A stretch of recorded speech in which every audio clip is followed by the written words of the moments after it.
Bismillahirrahmanirrahim. Nahmaduhu wa nusalli ala rasulihil karim, amma ba'd. Insyaallah pada kesempatan ini kita akan melanjutkan kembali pembacaan kitab Nihayatuz Zen. Masih melanjutkan tentang syarat-syarat sahnya sholat. Kita telah sampai kepada perkataan walau hasola, seandainya ada fina'lihi, pada sandalnya seseorang, syai'un, sesuatu, minti nisyawari, dari lumpurnya jalan-jalan yang bernajis, au qalilun, atau seandainya ada pada sandalnya seseorang qalilun, sedikit, min turabil maqbarah, dari tanahnya kuburan, al-manfusyati, yang sudah digali. Jadi tanah kuburan yang sudah digali itu hukumnya najis karena sudah bercampur dengan darah atau nanah. Awir romatin najisi, atau menempel pada sandalnya tadi sedikit dari romatin najisi, yaitu abu yang najis, maka ufiya anhu, dimaafkan darinya. Wa yu'fa, dan dimaafkan, an jirratil hayawan, daripada jirrohnya hewan.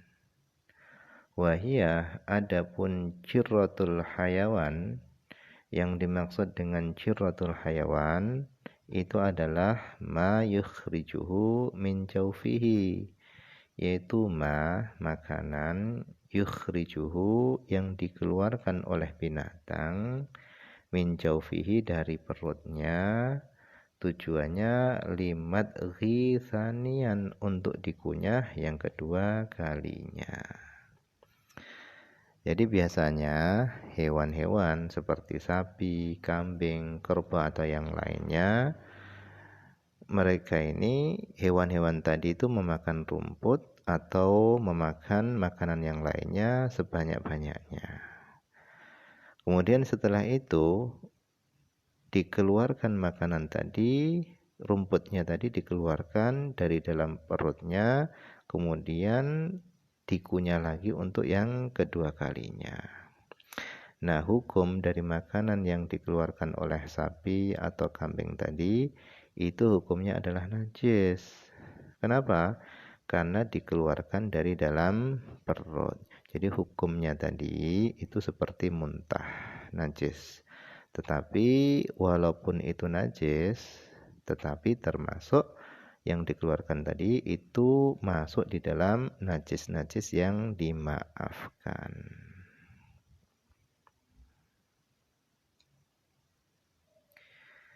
Summa, kemudian setelah makanan tadi itu dikeluarkan oleh hewan tadi untuk dikunyah yang kedua kalinya, yabtali'uhu, hewan tadi menelannya. Jadi hukumnya jirratul hayawan tadi itu najis tetapi dimaafkan. Kemudian falau asoba riquhu ahadan, seandainya asoba, mengenai, riquhu, liurnya hewan tadi mengenai ahadan, seorang, awadu'a famahu, atau hewan tadi meletakkan famahu, mulutnya, fima'in qalilin, di air yang sedikit, maka ufiya anhu, dimaafkan darinya. Kemudian wa yu'fa, dan dimaafkan, an ghubaris sirjin, daripada debunya tai binatang. Jadi tainya binatang tadi itu sudah kering dan berdebu. kemudian debunya tadi itu menempel kepada seseorang, maka itu dimaafkan. Nah, dimaafkannya tadi itu bisyarti dengan syarat ayyakuna qalilan, dengan syarat adanya debu yang menempel tadi itu hanya sedikit. Tsummal ma'fuwatu, kemudian najis-najis yang dimaafkan itu salah satu aqsam, itu ada 3 bagian. Jadi najis-najis yang dimaafkan itu ada 3 bagian. Yang pertama qismun, bagian pertama adalah yu'fa anhu, bagian yang dimaafkan darinya. Najis yang dimaafkan darinya fi tsaub, yaitu pada pakaian, wal ma' dan pada air. Jadi bagian pertama ini adalah najis yang dimaafkan pada pakaian dan pada air. Wa huwa, adapun najis yang dimaafkan pada pakaian dan pada air itu adalah itu adalah najis la yudrikuhu tarfu, najis yang tidak bisa dilihat oleh mata. Nah, itu dimaafkan pada air dan pada pakaian. Najis yang tidak bisa dilihat oleh mata, mungkin karena saking kecilnya. Ini bagian yang pertama. Kemudian waqismun, bagian yang kedua, itu yu'fa anhu, dimaafkan darinya fi thawb, pada pakaian, dunal ma', tidak dimaafkan pada air. Jadi dimaafkan pada pakaian tetapi tidak dimaafkan pada air. Wa huwa, adapun najis yang dimaafkan pada pakaian dan yang tidak dimaafkan pada air, jenis yang kedua ini adalah qalilud dam, yaitu sedikitnya darah. Jadi kalau darahnya tadi itu sedikit mengenai bagian kita, itu dimaafkan, nggak masalah. Tetapi kalau darah yang sedikit tadi itu mengenai air, maka itu tidak dimaafkan. Jadi bagian yang kedua ini adalah najis yang dimaafkan pada pakaian tetapi tidak dimaafkan pada air. Nah, kenapa tidak dimaafkan pada air, darah yang sedikit tadi?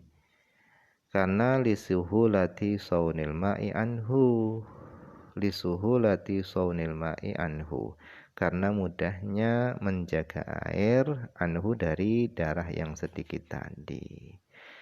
Bi khilafis saub, berbeda dengan pakaian. Kalau pakaian itu sulit untuk menghindari daripada darah yang sedikit tadi.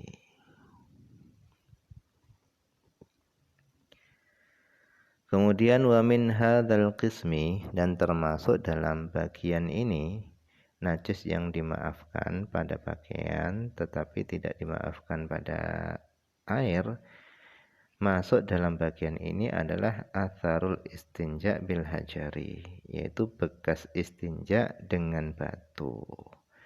Jadi istinja dengan batu itu bekasnya najisnya tadi itu nggak bisa hilang. Jadi ketika seorang istinja dengan batu, bekas najisnya itu nggak bisa hilang, masih ada bekasnya. Fayu'fa anhu, maka dimaafkan darinya fi thawbi, pada pakaian, wal badani, dan pada badan. Hatta, bahkan, lau seandainya salah mengalir minhu, dari tempat istinja tadi, arokun, yaitu keringat mengalir dari tempat istinja tadi, wa asaba thawba, dan keringat tadi mengenai pakaian, fil mahallil muhadhilil farji, itu pada tempat yang sejajar dengan farji, maka ufiya anhu, dimaafkan darinya. Mengenai pakaiannya tadi itu dimaafkan. Dunal ma, tetapi tidak dimaafkan pada air.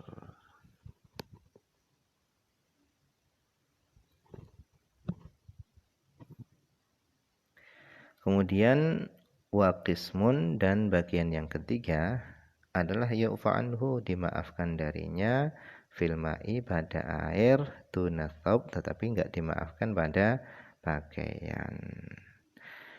Mithlul maitati, seperti bangkai.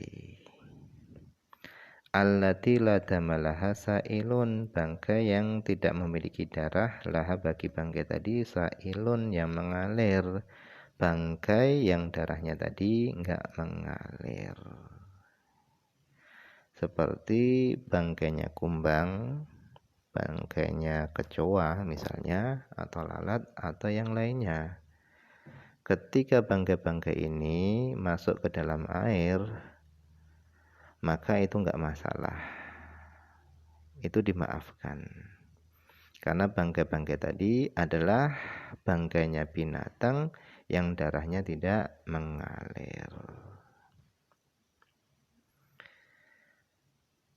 Hatta lau hamalaha, hatta, sehingga kalau seandainya seorang membawa bangkai tadi, itu fis sholati, dibawa di dalam sholat, batolat, maka sholatnya menjadi batal. Jadi najis tadi itu dimaafkan di dalam air, tidak dimaafkan di dalam pakaian. Yaitu najisnya bangkai yang darahnya enggak mengalir. Wa min hadzal qismi, dan masuk dalam bagian ini juga, bagian yang ketiga ini juga, apa? Manfadul hayawani, yaitu duburnya hewan. Ghairul adamiyyi, selain manusia.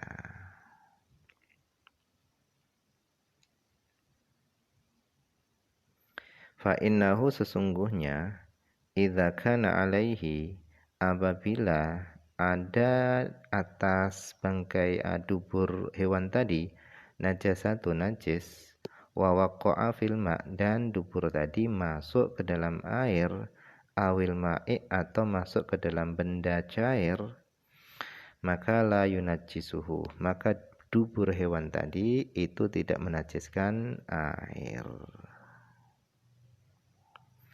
Walau humila fis sholati batolat, walau dan seandainya humila, dubur hewan tadi itu dibawa fis sholati, di dalam sholat, batolat, maka sholatnya menjadi batal.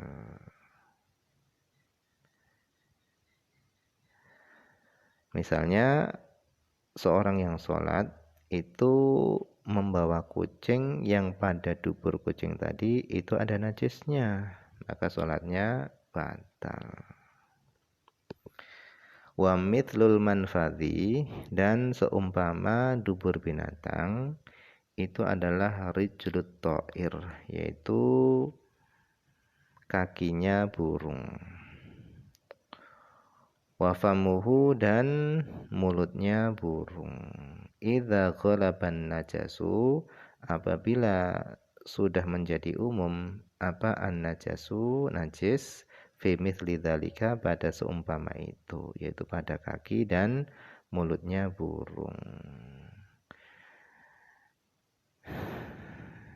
Jika burung yang kakinya tadi itu ada najisnya dibawa di dalam sholat, maka sholatnya menjadi batal. Tetapi kalau burung yang kakinya tadi itu ada najisnya, kemudian kakinya tadi itu masuk ke dalam air, maka itu dimaafkan.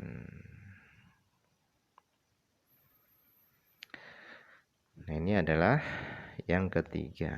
Jadi kesimpulannya, bagian-bagian najis itu dibagi menjadi 3, sebagaimana yang sudah dijelaskan barusan ini.